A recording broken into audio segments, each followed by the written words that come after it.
everyone, welcome to another video. If you're new on this channel, my name is Antonia Nigbokon. I'm a Nigerian based in Toronto, Canada, and on this channel I share content on career development, faith, marriage, and everything in between. Please like and subscribe if this is the kind of content you would love. Invite your friends, invite your family. I'm super excited to have you here, and I hope we become friends. So in this video, I'm going to be sharing 10 facts about me. I remember in my last video, I promised to share another video taking you all deeper and more personal. And so I hope you learn more about me, from what I'll be sharing today. So 10 fun facts about me. Number one, I'm from a family of 7. Yes, my dad, my mom, and I have 5 siblings. five siblings. So my dad, my mom, and 5 siblings, 7 of us, and I am baby number 4. So I have my mom, my dad, I have an elder sister, an elder brother, another elder brother, myself, and I have a younger brother. Number 2, I was born with locks. Yes, the dreadlocks. Now in Yoruba they call it dada. So if you're Yoruba, you understand that dada, I was born a dada, or I was born with dada. Yeah, so I had locks.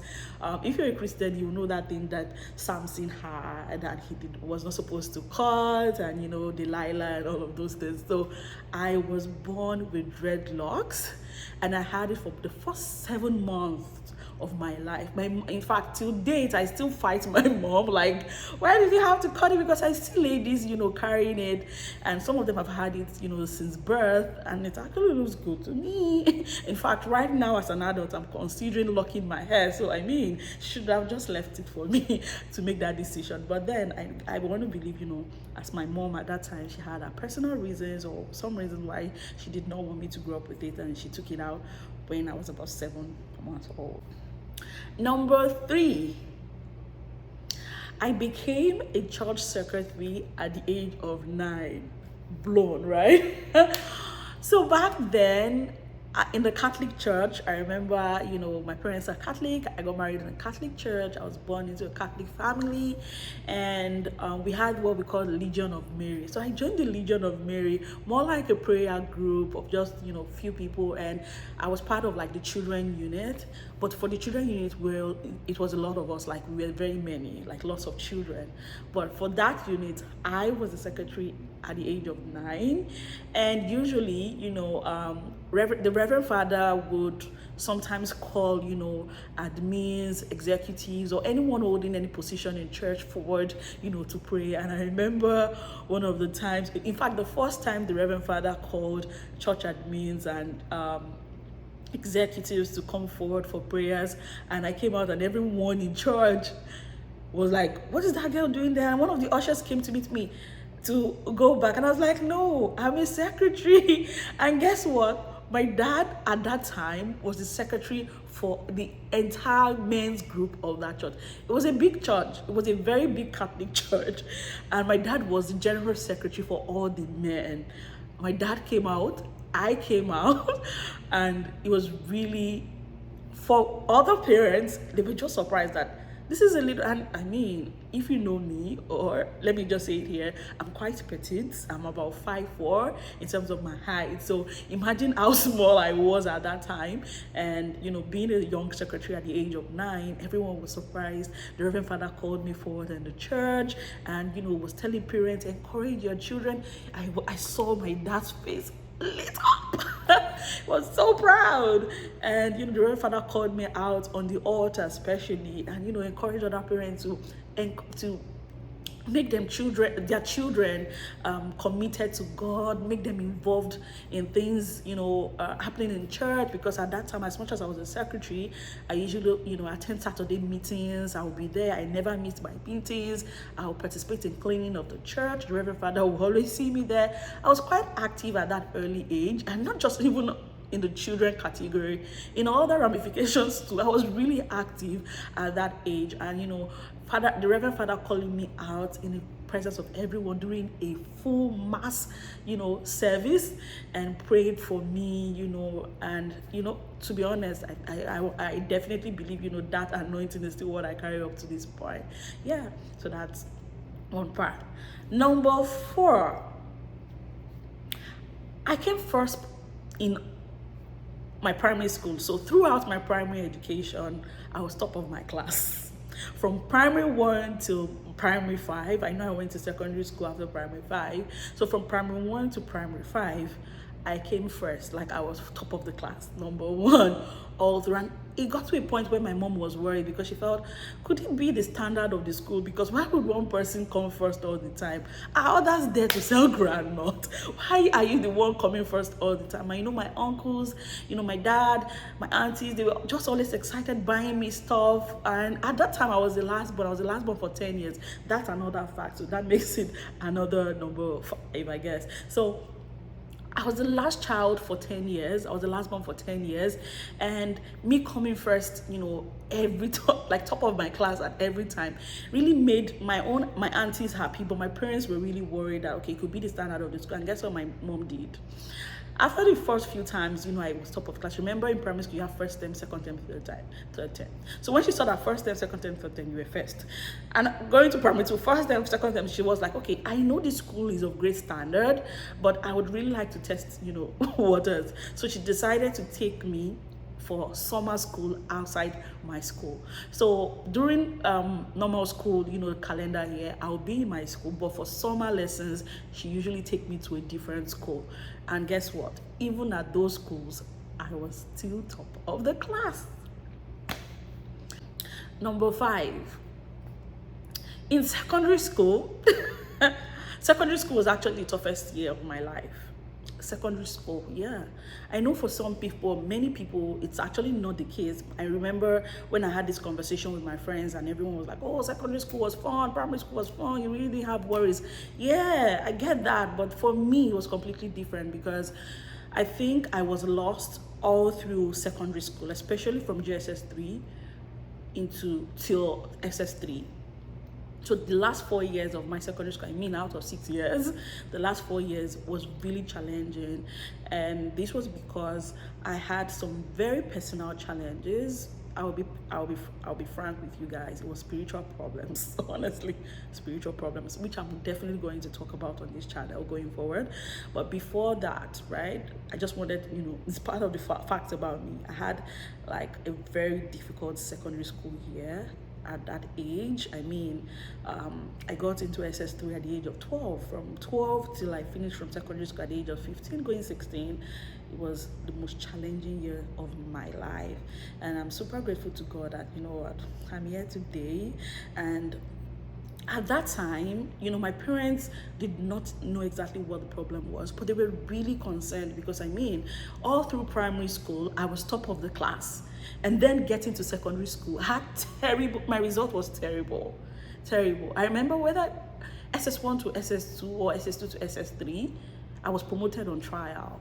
Honestly, this is something I really don't discuss because it was a very delicate season of my life. My secondary school years, very difficult, very challenging. I had terrible spiritual problems. Yeah, spiritual. I'm going to talk about them in coming videos, but then my secondary school year was very tough for me. Number 6, I can cook egusi soup in my sleep. Yes, that is my favorite soup.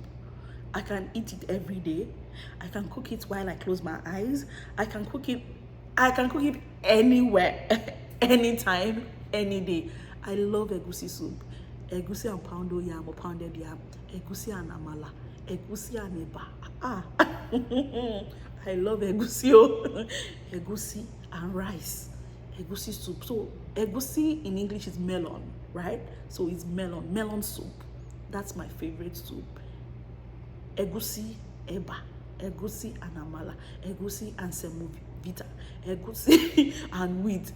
That's how I combine it every day. Even my husband is tired. But if you want to kidnap me today, it's with egusi soup.